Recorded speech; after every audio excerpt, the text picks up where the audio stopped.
24장.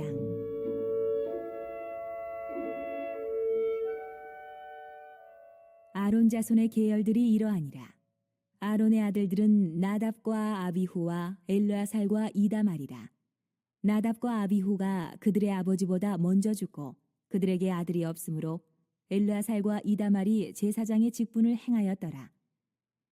다윗이 엘르아살의 자손 사독과 이다말의 자손 아히멜렉과 더불어 그들을 나누어 각각 그 섬기는 직무를 맡겼는데, 엘르아살의 자손 중에 우두머리가 이다말의 자손보다 많으므로 나눈 것이 이러하니, 엘르아살 자손의 우두머리가 16명이요 이다말 자손은 그 조상들의 가문을 따라 8명이라.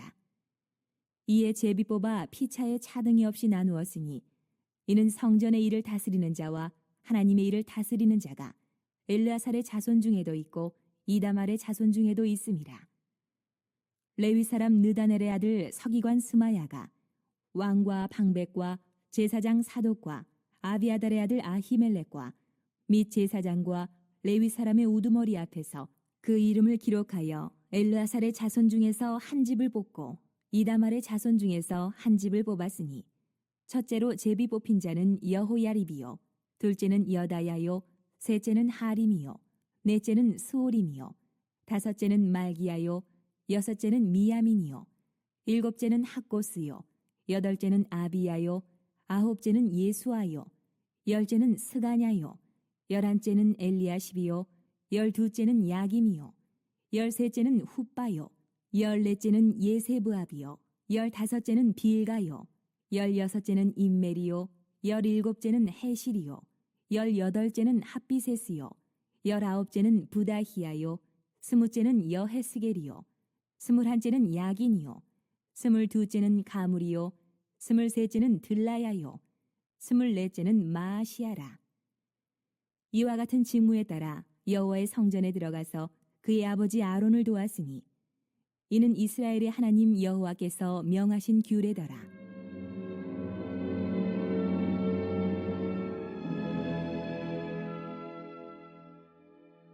레위 자손 중에 남은 자는 이러하니, 아므람의 아들들 중에는 수바엘이요, 수바엘의 아들들 중에는 예드야며, 르하비아에게 이르러는 그의 아들들 중에 우두머리 이시야요, 이스하엘의 아들들 중에는 슬로못이요, 슬로못의 아들들 중에는 야하시요, 헤브론의 아들들은 장자 여리야와 둘째 아마랴와 셋째 야하시엘과 넷째 여가무함이요, 우시엘의 아들들은 미가요, 미가의 아들들 중에는 사밀이요, 미가의 아우는 이시야라. 이시야의 아들들 중에는 스가랴이며, 무라리의 아들들은 마흘리와 무시요, 야하시야의 아들들은 분노이니, 무라리의 자손 야하시야에게서 난 자는 분노와 소함과 삭굴과 이불이요, 마흘리의 아들 중에는 엘르아살이니, 엘르아살은 아들이 없으며 기스에게 이르러는 그의 아들 여라무엘이요, 무시의 아들들은 마흘리와 에델과 여리못이니, 이는 다 그 조상의 가문에 따라 기록한 레위 자손이라. 이 여러 사람도 다윗 왕과 사독과 아히멜렉과 제사장과 레위 우두머리 앞에서 그들의 형제 아론 자손처럼 제비 뽑혔으니, 장자의 가문과 막내 동생의 가문이 다름이 없더라. 예, 오늘 이제 역대상 24장 말씀인데요. 어제 이제 23장에 이어지는 그런 말씀으로 이제 제사장 계열을 쭉 이제 반차대로 이야기를 하고 있습니다.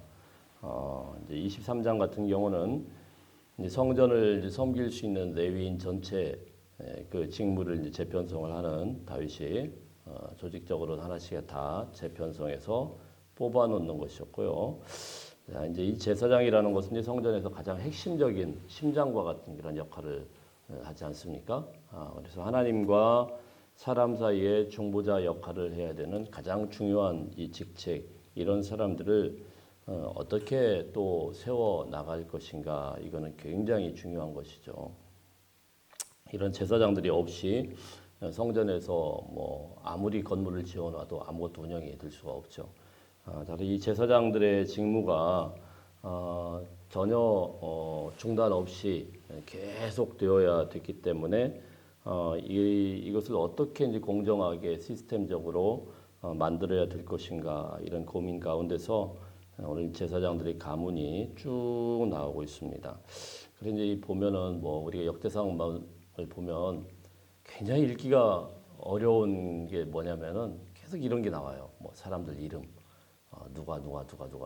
왜 이런 것들을 계속 거론을 하느냐면은 처음부터 뭐 족보부터 시작을 해서 그다음에 뭐 특별히 이제 레위 또 제사장 이런 데는 또 한 사람 한 사람의 이름이 이제 거론이 되고 있습니다. 왜 그러냐면 지금 뿌리를 찾아 나가고 있는 거거든요. 그러니까 포로 귀환 공동체가 다시 예루살렘에 가가지고 이제 폐허된 그 예루살렘에서 다시 이제 하나님의 이 공동체를 하나님의 예배하는 그런 사람들로 이 나라를 기틀을 다 마련하기 위해서는 이런 뿌리들이 쭉 이어져 오고 있다는 게 굉장히 중요하지 않겠습니까?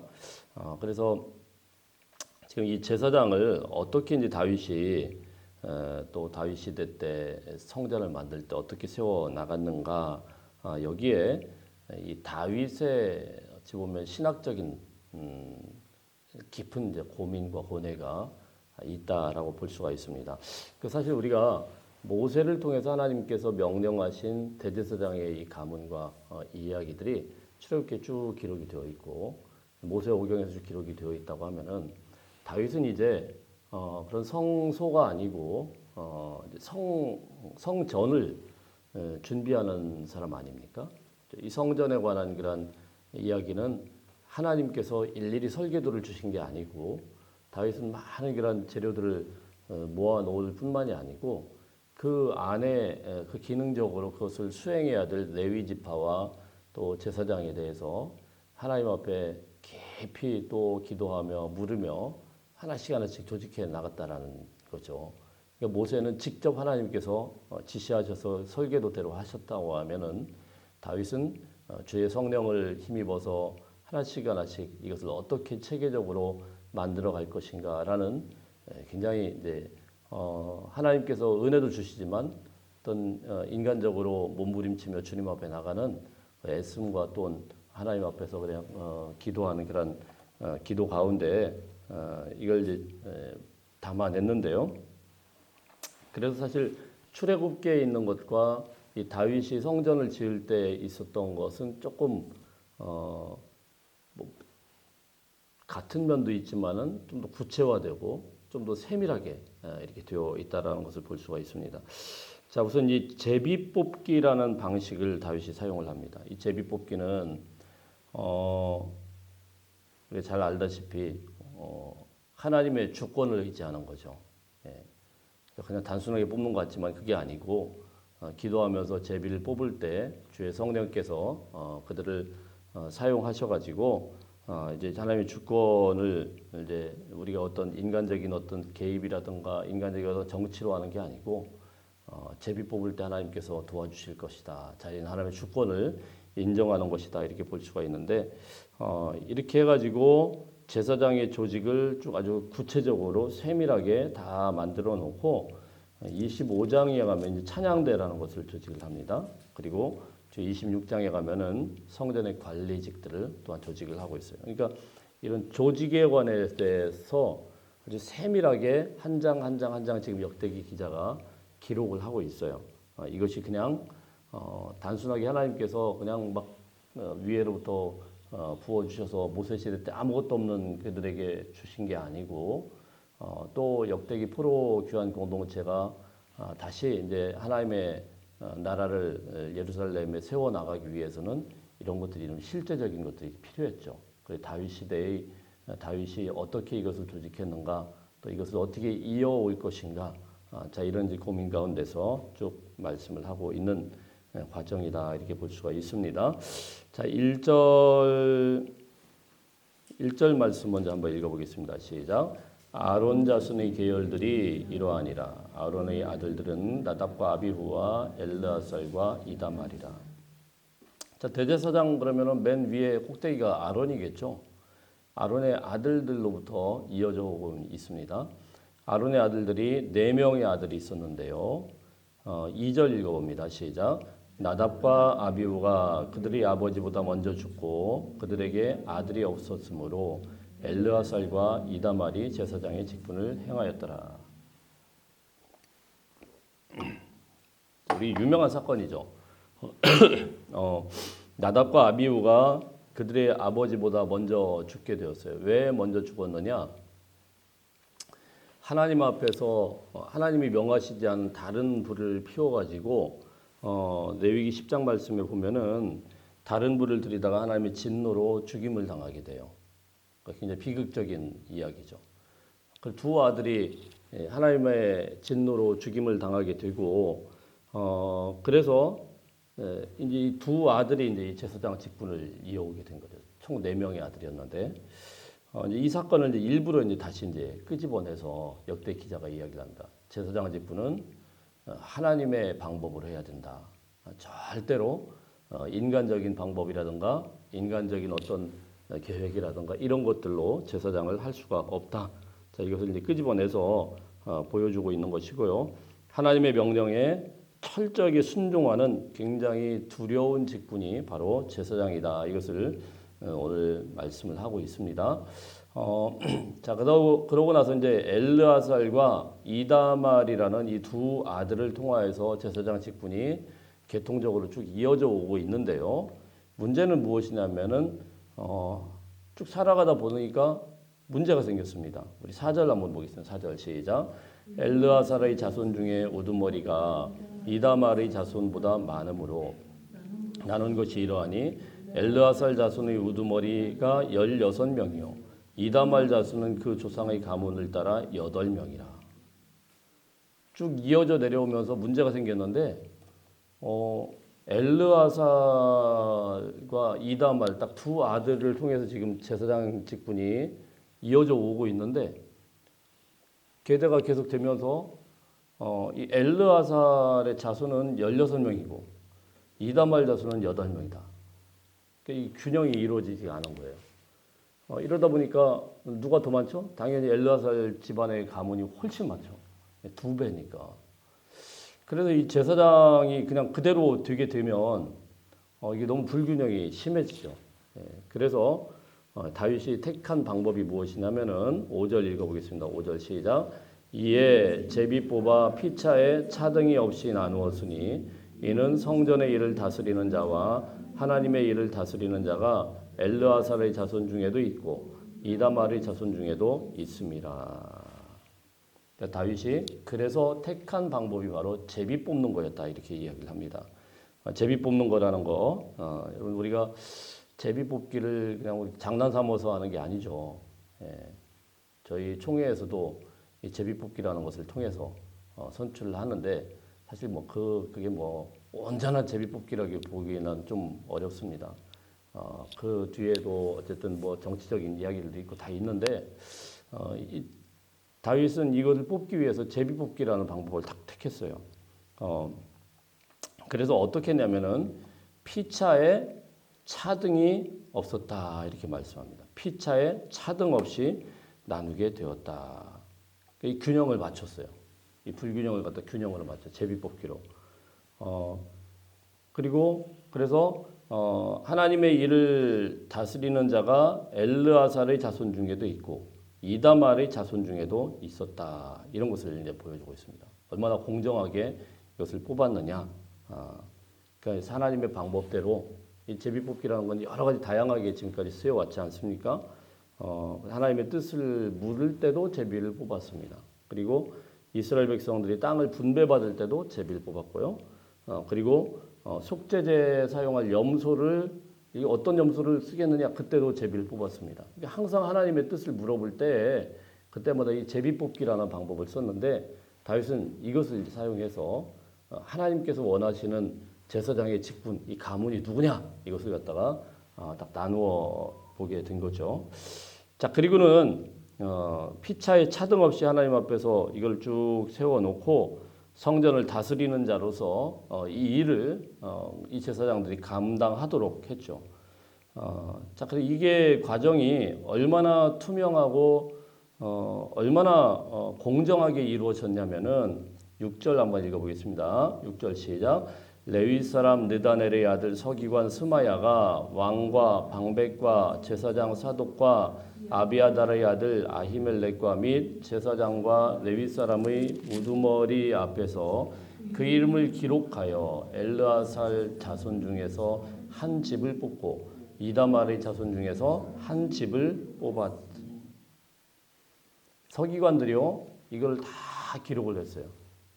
얼마나 공정하게 이루어졌냐면은 그 누구도 여기에 대해서 뭐 아니다 이렇게 태클을 하지 못할 정도로 전혀 인간적인 어떤 정치적인 개입이 일어나지 않도록 사실은 불공정으로 시작했는데 이 제비를 뽑아가지고 이걸 서기관들이 하나하나 일일이 기록해서 세워놓을 정도로 다윗이 이걸 갖다가 완벽하게 인정을 할 수 있도록 그렇게 제비를 뽑아서 세웠다 이런 말씀입니다.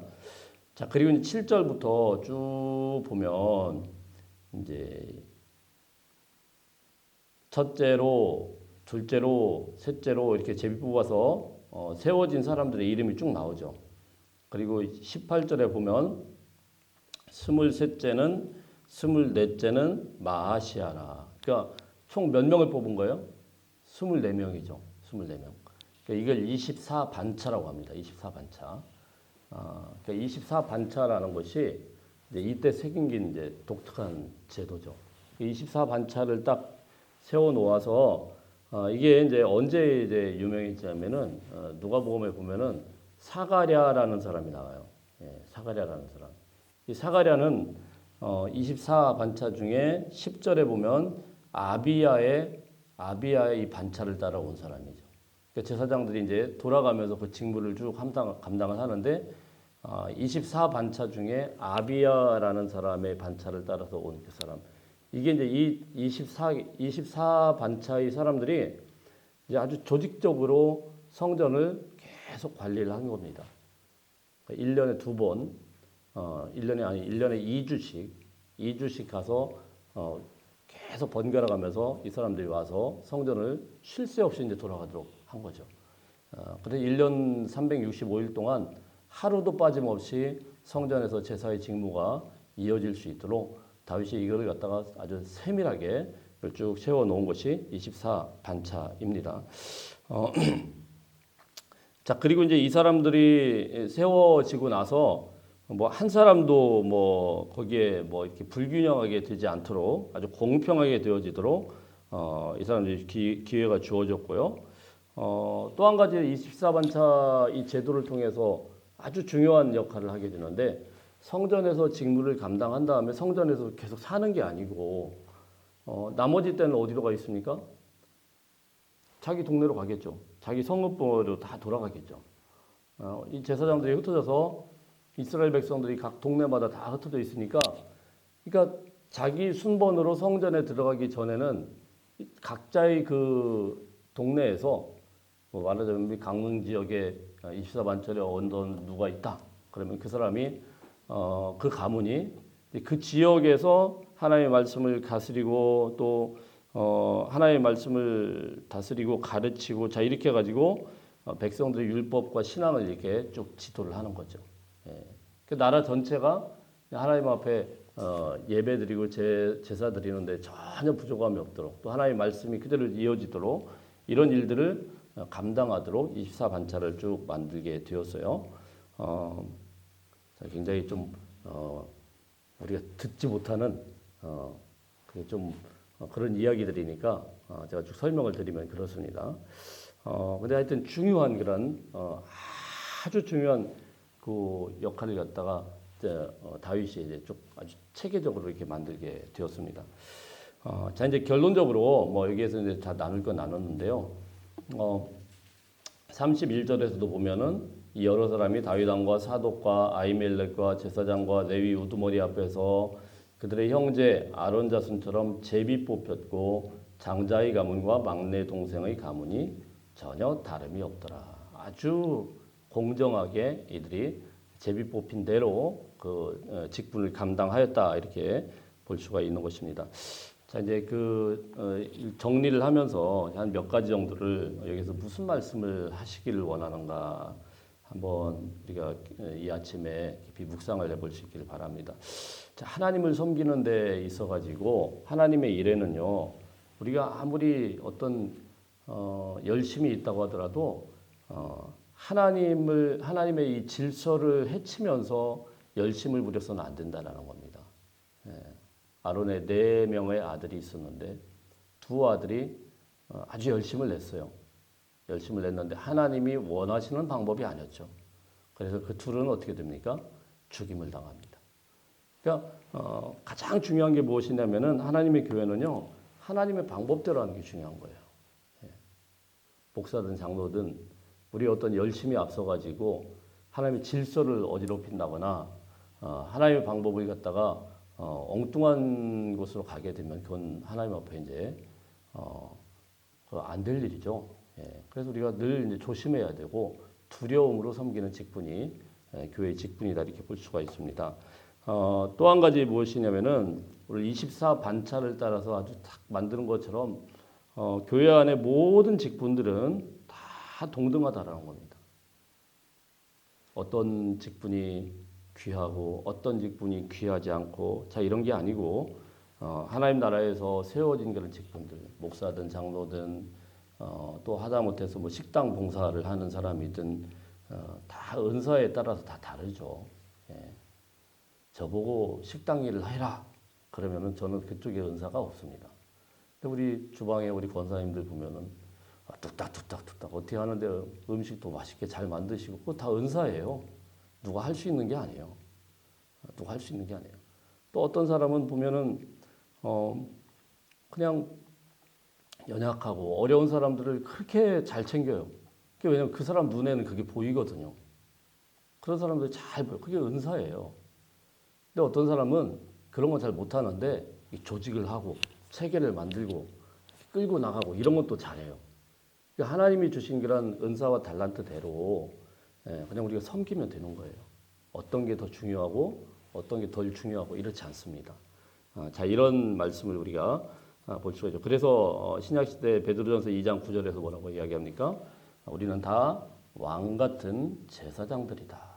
성전 안에 이 제사장의 직무를 감당한 24 반차로 쉼 없이 돌아간 이 사람들에게는 어느 반차가 중요하고 어느 반차가 중요하지 않고 이렇지 않았습니다. 그들이 평소에는 그냥 일하면서 일터에서 열심히 성경 말씀 가르치고 율법을 가르치고 이러던 사람들이 자기 순번에 따라서 가서 또 성전에서 열심히 또 하나님의 이 직무를 감당을 한 거예요. 이렇게 될 때 은혜롭게 이 솔로몬 성전이 은혜롭게 돌아가게 되었다라는 사실입니다. 우리는 누가 더 중요하고 누가 덜 중요하고 이런 거 가지고 싸우면 안 돼요. 예, 교회라는 것은요. 한 목사님이 그러시더라고요. 이게 참 강원도가 저는 사실은 잘 모르겠습니다. 이 강원도가 그렇게 그냥 이렇게 파벌들이 많대요. 교회들마다 다 그렇대요. 이 감리교회도 그렇고 자기네 교회도 그렇고 다 그렇대요. 저희 교회도 좀 뭐 있긴 있었습니다만은 제가 그랬더니 저희 교회는 요즘엔 그런 건 없는 것 같아요. 별로. 예, 모르겠습니다. 제가 이렇게 세밀하게 안 들여다보는지 몰라도 없는 것 같아요. 예, 없어야죠. 왜 파벌이 생깁니까? 왜? 그게 은혜롭지 못하다는 이야기죠. 예, 파벌이 생길 수가 없죠. 예, 하나님의 질서대로, 하나님이 원하시는 대로 우리가 우리의 일만 하면 되는 거예요. 목사는 목사로서의 일을 하면 되는 것이고, 그리고 장로는 장로로서의 그런 직분을 감당하면 되는 것이고, 하다못해 청소를 하든 뭘 하든 그냥 은혜로 하면서, 그리고 이분이 조금 약하다 그러면 또 도와주면 되는 것이고, 자 그래서 하나님의 교회가 이 부르심에 따라서 다 자기의 역할을 감당해낼 때 그게 은혜로운 교회인 거예요. 예. 사실 저희 교회 이제 이번에 많은 직분자들이 세워졌지만은 그런 일들을 충실히 감당해낼 때 우리 교회도 하나님의 은혜 가운데 또 여러분들의 가정 가운데서도 하나님의 은혜로 놀랍게 함께 해주실 줄로 믿습니다. 또 한 가지 굉장히 중요한 것은 무엇입니까? 이 모든 것들을 쭉 이끌어가는 다윗의 리더십이 무엇이냐? 그거는 바로 공정함과 투명함이라는 것이죠. 감춰지는 게 아니에요. 서기관들을 통해서 다 기록하겠죠. 일일이 꼼꼼하게 기록하겠죠. 왜냐면은 뭐 사람들한테 뭐 뒤에서 이렇게 거래가 없는 거예요. 그러니까 꼼꼼하게 기록한 거죠. 하나님 앞에서 떳떳하고 사람들 앞에 떳떳하고 자 이렇게 해서 투명하게 세워졌다. 자 그래서 이런 질서를 쭉 만들어 놓게 되었다. 역대상 24장 말씀은 우리에게 보이지 않는 하나님의 질서와 이런 공정함으로 성전이 조직되고 세워져 나가게 되었다. 우리가 볼 수가 있겠습니다. 오늘 이 말씀 기억하시면서 우리 교회도 우리 가정도 하나님의 질서 가운데 온전하게 세워지는 하나님의 교회들 가정들 다 되시기를 축복합니다.